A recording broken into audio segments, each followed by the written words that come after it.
Okay, let's jump right in. So right here, I'm filling up my pot. It's going to be used for the double boiler method. Turn on the heat here. And this is my soy wax. It is 100% soy, and it comes in a flake form, which is nice for transferring it over, melting it down. I'm going to measure out 2 pounds of wax for this batch. And this method is good because it helps prevent the wax from burning. It's not the direct heat on the bottom, it's indirect through the water. And here I'm just gonna set up the containers I'll be using for the candles. And actually for this batch, I probably could have gotten away with one more of the smaller containers because my candles did turn out a little bit too full. And here I am getting the wick stickers and sticking the wicks in the center of each jar. And those wick stickers are really, really convenient. I highly recommend using a wick sticker. Just they keep them in place. You don't have to worry about it floating away. And I do order my wicks pre-tabbed, so that's one less step I have to do. But I do have tabs on the side for when I cut wicks in half. And here's the jars ready to be poured.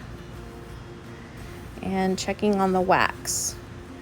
So I did turn up the heat because it wasn't melting very fast, but you don't want your water to get to a rolling boil. You don't want any water in your wax at all.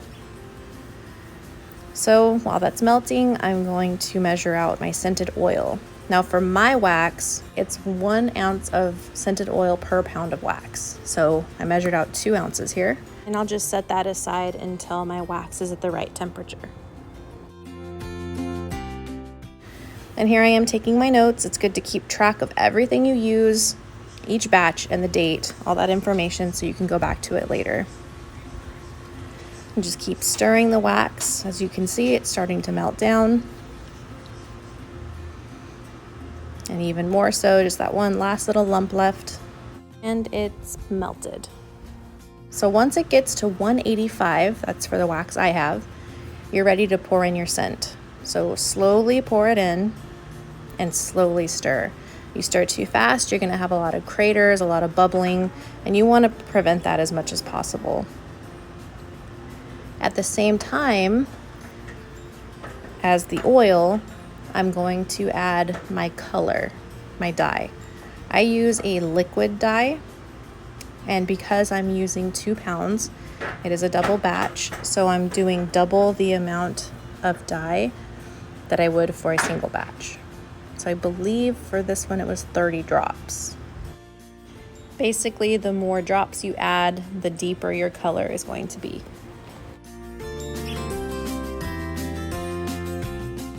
And then again, just slowly stir that in until it's completely mixed.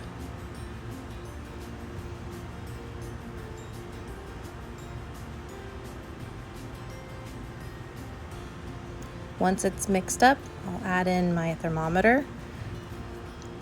Once it gets down to about 135, it's time to pour. So it's important to pour slowly and evenly as possible. Don't want to cause any craters.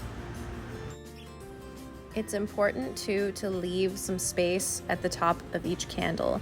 So it's roughly about 1/4 of an inch per candle. That way, once it's lit and it starts to melt down, it doesn't overflow on the sides.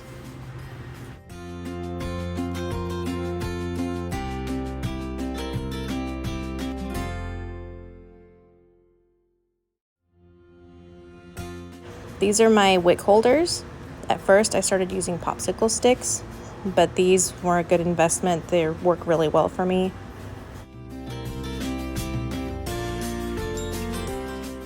The majority of my supplies I do get on Amazon. There are other, candle supply companies online that I use for the wax and the scents, but a lot of the other supplies I just get straight from Amazon, and they've worked really well for me.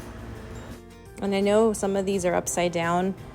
Sometimes it works better to have it the right way. Sometimes it works better to have it upside down. Just however I can get the wick to be as straight as possible is how I do it.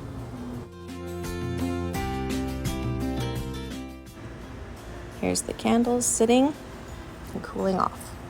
Once they're completely cooled, I will remove the wick holders and remove any residual wax from the edges of the container. I'll trim my wicks down. I'll put the lids on and let them cure for 10 to 14 days so they can smell great. Thank you so much for watching. Please let me know if there's anything else you'd like me to record. Until next time, bye.